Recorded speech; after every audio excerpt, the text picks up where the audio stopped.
कि हमारे रहते हुए 131 सांसद के रहते हुए हमारा संविधान खतरा में है, संविधान पर हमला हो रहा है। किस लिए हम रहेंगे? जब संविधान नहीं रहता तो हम MP ML बन जाते, हम नहीं बनते। तो उनको सोचना चाहिए था और ये सबको सोचना पड़ेगा। कभी सोचा फॉरवर्ड हैं, वो दलित के नेता नहीं हैं और न दलित हैं उनको मानते हैं। वो चांदी के चम्मच लेके आए हैं, समझे ना। और कहना नहीं चाहते हैं कि दलित उत्थान करे। अगर दलित माननीय जीतन मांझी को ले लीजिए ना, अपने परिवार में सिमट कर रह गए हैं। अपनी बहू को दिए टिकट, अपना बेटा को दिए मंत्री बना, अपना ये क्या बोलते हैं समधिन को बना दिए। तो ये क्या है? ये कहीं भी हो नहीं चाहता है कि इन लोग उत्थान करे, न विकास करे।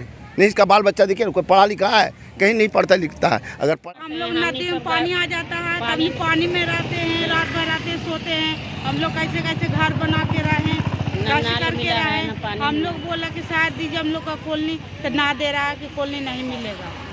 अलाउ नहीं है सरघाटी में, शहर में अलाउ नहीं है। देहात में रहते तब मिलता, पानी तब वो रहता है, नाली तक न दिया। अच्छा, पानी का क्या इंतजाम है? आप लोग पानी कैसे पीती हैं? आप लोग पानी का क्या? अपना पैसा से गड़वा के तसर पीते हैं। रोड पर से पानी ला रहा है, रोड पर से पानी ला रहा है, जिसको चापाकल नहीं है तो कहाँ से गरीब आदमी कल गड़ाएगा। तो नल जल योजना का हर जगह नल लगा है। हाँ, सागर बगले में ना लाए सर। पूरा नगर साफ कर न रहे सर। बताइए हम लोग का कुछ नहीं दे रहा है। हम लोग देखो तो झोपड़ी मड़ई में रह रहे, अंदर पानी आ रहा है, सब मड़ई उड़िया जा रहा है। फिर मड़ई बना रहे, सागर जिला में कॉलोनी बनल है, सरघाटी में काहे नहीं कॉलोनी बन रहा? लेके ऊपर देते हैं हम लोग, छिड़की देते हैं। जब आता है बरसात, जब अंधड़ आता है, उड़िया जाता है। हम लोग 500 1000 दे के छिड़की ढाल के हमने बाल बच्चा रात कुछ नहीं कहे कि सरघाटी में अलाउ नहीं है। से कहता बेटी बहू ऐसे खुलास्ता में जाता है। हुआ तो रोड बन गया, रिंग रोड बन गया, लली नहीं दी, तो लली नहीं दी। हम लोग का लली पानी उपच के लली ओने फेंकते हैं सर हम लोग। आप देख रहे हैं विजन आजकल और मैं हूं इमरान अली।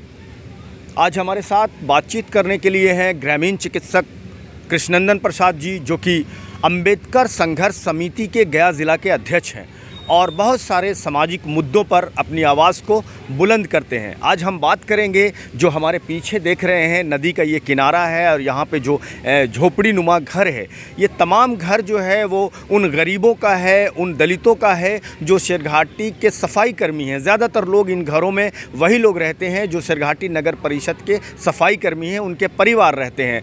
अब ये नदी के किनारे इनका ये घर है, बहुत सारी मुश्किलों से इनको गुजरना पड़ता होगा। इन तमाम बातों को लेकर हम कृष्णनंदन जी से पूछेंगे कि आखिर क्या बात है कि इन लोगों के लिए अब तक कोई पक्का मकान क्यों नहीं बना कर दिया गया, या इसके लिए क्या कदम नगर परिषद को उठाना चाहिए या सरकार को उठाना चाहिए।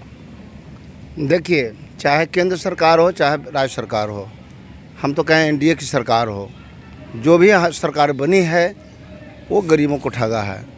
आप समझ सकते हैं कि यहाँ के जो सफाई कर्मी लोग हैं, इसका एक घर भी सही से बता दीजिए कि एक घर भी सही से बना हुआ है। नए बाज़ार में चल जाइए, हम देहात से आते हैं, वहाँ लोगों को अभी तक के इंदिरा आवास नहीं मिला है। अगर इंदिरा आवास मिला है तो उसका पैसा खा जाता है लोग, और उसका ढलाई तक नहीं होता है। ये तो सरकार की नीति है, वो तो इंदिरा आवास देने का ढिंढोरा पीटती है। आवास योजना से तो पक्का मकान, आवास योजना पक्का मकान तो बनता है, लेकिन ढलाई अभी कहाँ हुआ है। केवल दीवार खड़ा हो जाता है, लेकिन ढलाई का पैसा तो वही खा जाता है जो पैसा देता है, उन्हीं लोग बिचौलिया लोग खा जाता है। तो ढलाई कहाँ के लिए क्या कहेंगे? तो ये गरीबों को हम तो सरकार से ये हम मांग करते हैं कि माननीय लालू प्रसाद यादव जिस तरह से झुग्गी झोपड़ी वाले को 5 तल्ला 3 तल्ला मकान ये महल बनाए थे, उसी तरह से इन लोग का महल बना करके और उसमें रूम आमंत्रित करें।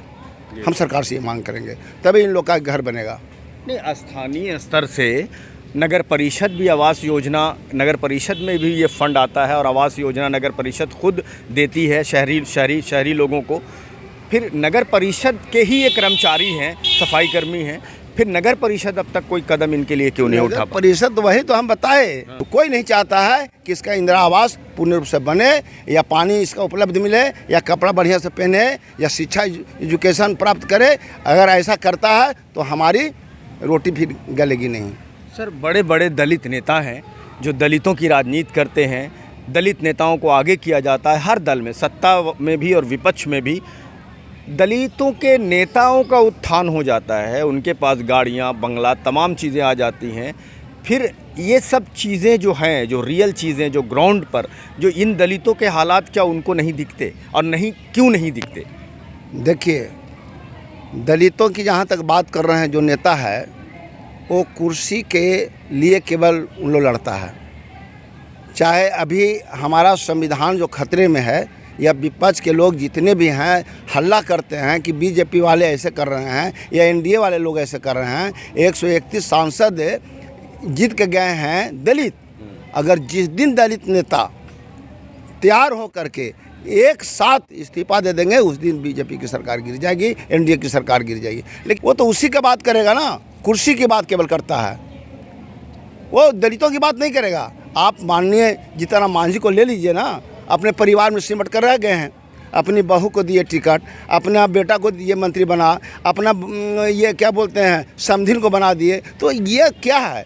ये लोग अपने में हैं, इन लोग को बुझाता नहीं है। हम तो कहेंगे उन लोग को बुझाना चाहिए, मंत्री को।